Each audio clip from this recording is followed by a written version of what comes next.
Good afternoon. This is Dr. Alex Weber-Kamin, and today we're going to be covering Chapter 7 of Sham Tickoo's SolidWorks 2025 for designers, specifically Chapter 7, Exercise 3, which I will be honest, I'm not actually sure what this part is supposed to be, so we're going to just refer to it as the part today. So looking at this, we can see that we can break it down into two main extrusions. That there's going to be a extrusion off to the right that's roughly rectangular with a few circular features to it that we're essentially going to draw the lines first, then the circular parts on top of it, and then go to the extrusion, which has the screw or threaded portion to it. And in that same sketch, we're going to put a cut on the top, that kind of bunny ears part, or portion of the part, I should say. And then we're going to go in and put the threads on using the stud wizard. So let's dive right on in. Going to SolidWorks now, and we're going to create a brand new sketch. And in this case, we're going to use our right plane because we're making the assumption that this is a third angle projection. So the main focus of what we're going to be doing is in the right plane. And I don't really have a reason to start anywhere in particular with my origin. So I'm going to pick the lower left corner of this connection with the 51 and 32 millimeters here. So we're going to just go along and quickly sketch out the various different sides of our part. And you'll notice that I'm going in just kind of quickly and not really worrying about the actual lengths here, because what we're going to go back and do is add smart dimensions to make it the correct size.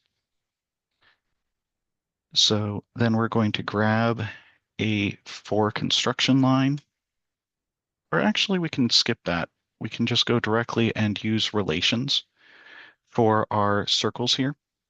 So I know that the two circles are both going to be size 8 millimeters because we're given that. So you can grab those two circles, make them equal.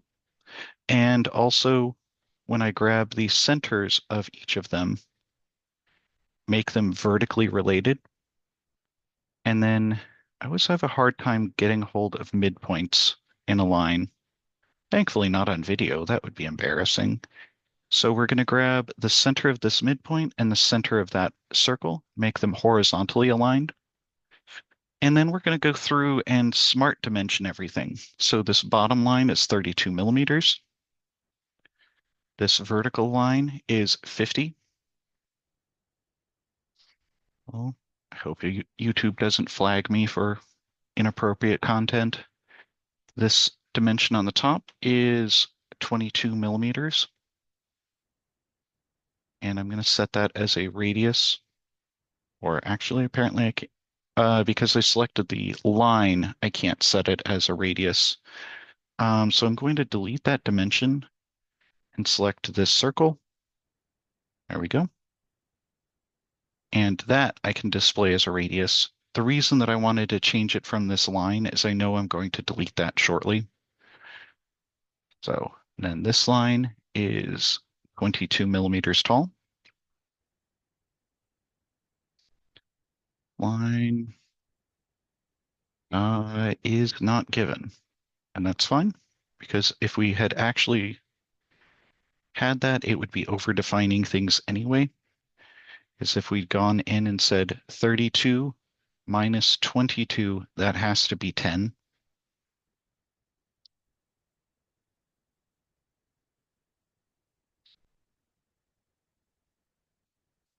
The smaller circles are 8 millimeters.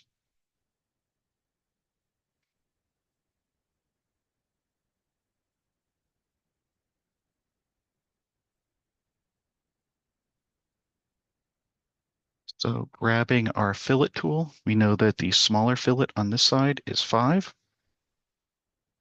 And grabbing our fillet again, we know that the outer fillet on the right is 11 millimeters. I'm going to grab that corner.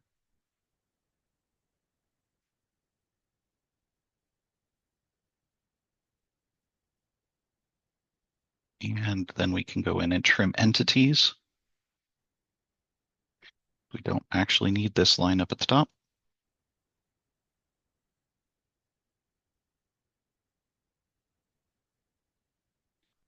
And then features, extrude boss base. And we know that the thickness of this piece is 15 millimeters. And I'm again using it direction from the midplane.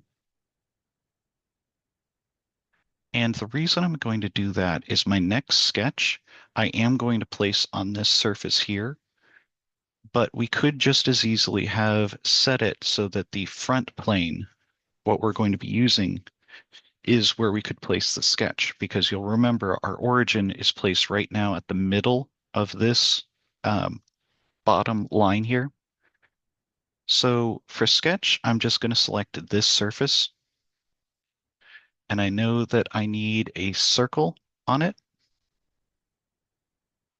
You can see it's slightly off-centered from the origin point. So we're going to select the center and the origin and set them vertically aligned. And then we can set this, and let's select the bottom line. And darn, I can't just set it as without converting an entity. So we're going to convert entities and grab this bottom line and bring that into sketch 2, the one that we're working in.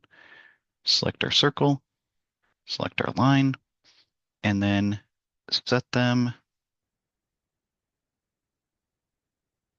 Darn, I was hoping to make it so I can set them equal, but I apparently can't, which is fine. So look into that later, not on camera. And set the height of this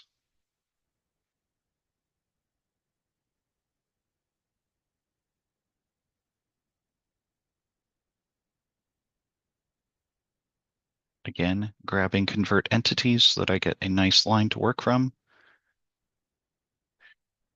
And we're going to grab this line, midpoint on that line, and the center of my circle. And I'm going to set those as horizontally aligned.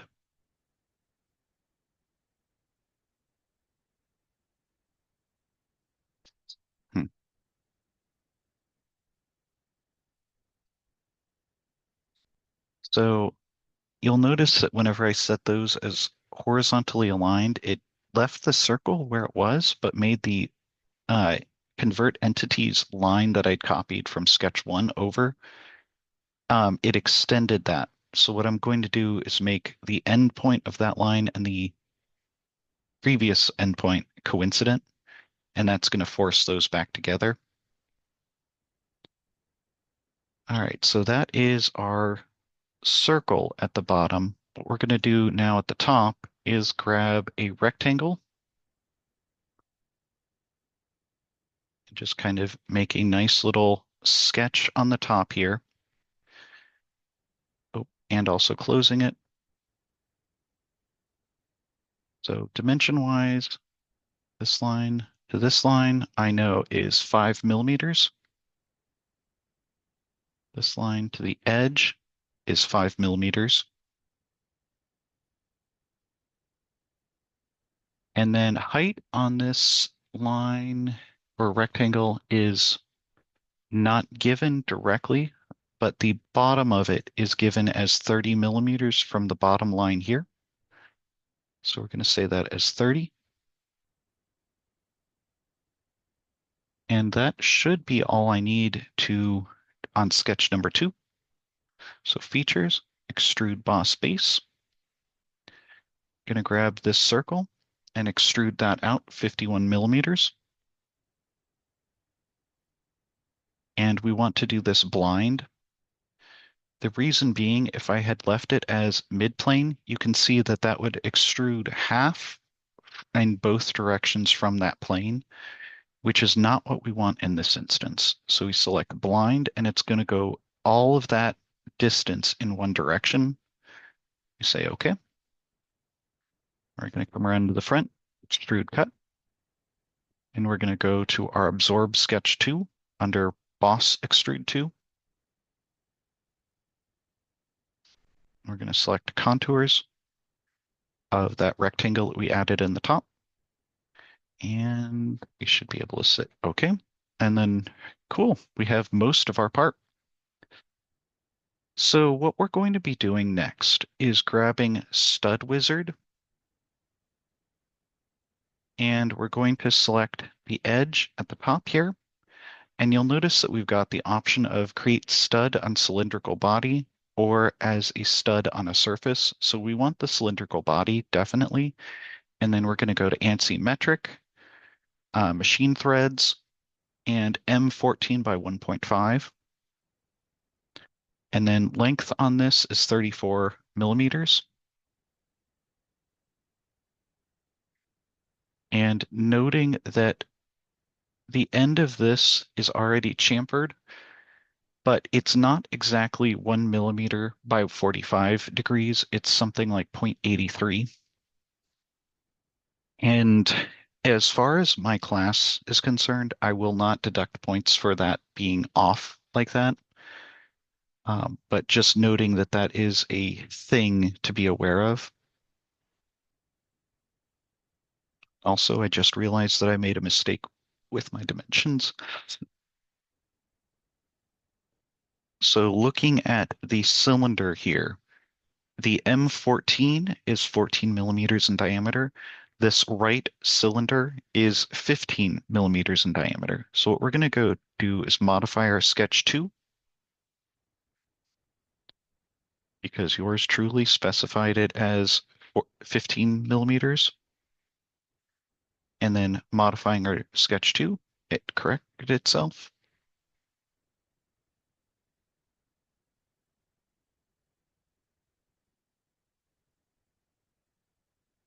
Not really sure what it's upset about.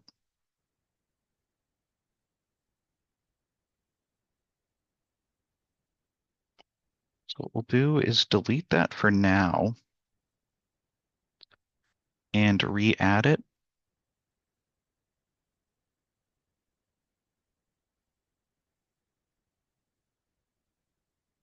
This is an M14, again by 1.5. Length is 34 millimeters. Say OK. And you'll notice that nothing has really changed as far as what we're looking at as humans. There is a chamfer on the end and a dashed line indicating that it is a cosmetic thread. But we go up to options, and you can start typing cosmetic thread display. And you can turn on shaded cosmetic threads.